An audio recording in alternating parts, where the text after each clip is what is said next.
going to be called Old Reliable. Let's get into it.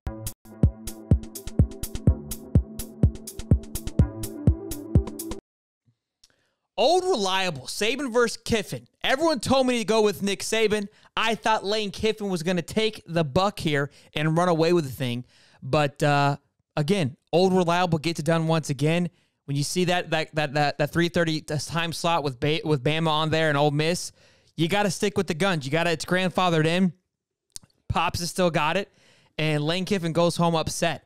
I'm devastated. I was texting you just beyond frustrated with what happened. I thought for sure Ole Miss, this was their year.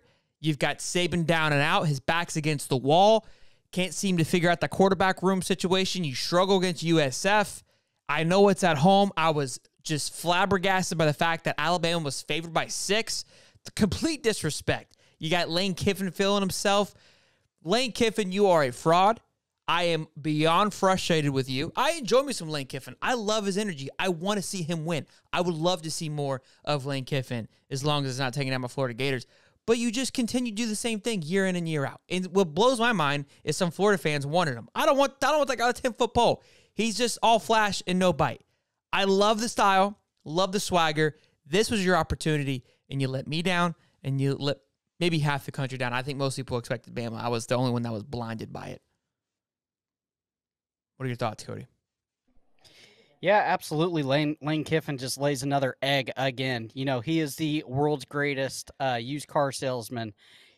So you go and lose the egg ball. You flirt with another team in Auburn last year. You get a big contract extension, and you never really win the big games. And yet, again, another big game that Lane Kiffin loses. It's over and over again. He's dropped 4 to Nick Saban. He's 0-4 against Saban as his previous head coach.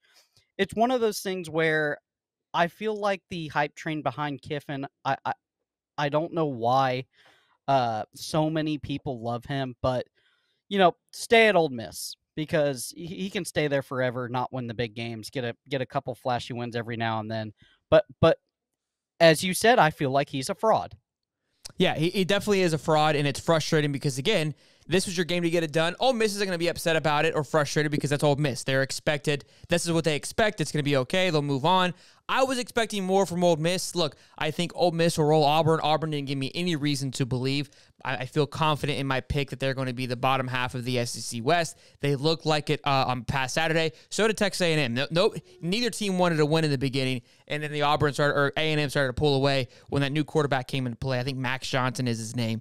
But look, this destroyed me. The whole weekend just was a complete array of what I thought was going to happen. I don't think I got a single pick 'em right.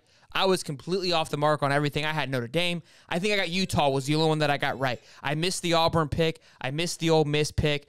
I missed the Colorado pick by an absolute mile. So it just felt like I couldn't get it rolling here. And I thought this was going to be the game to bring it back. At least be close.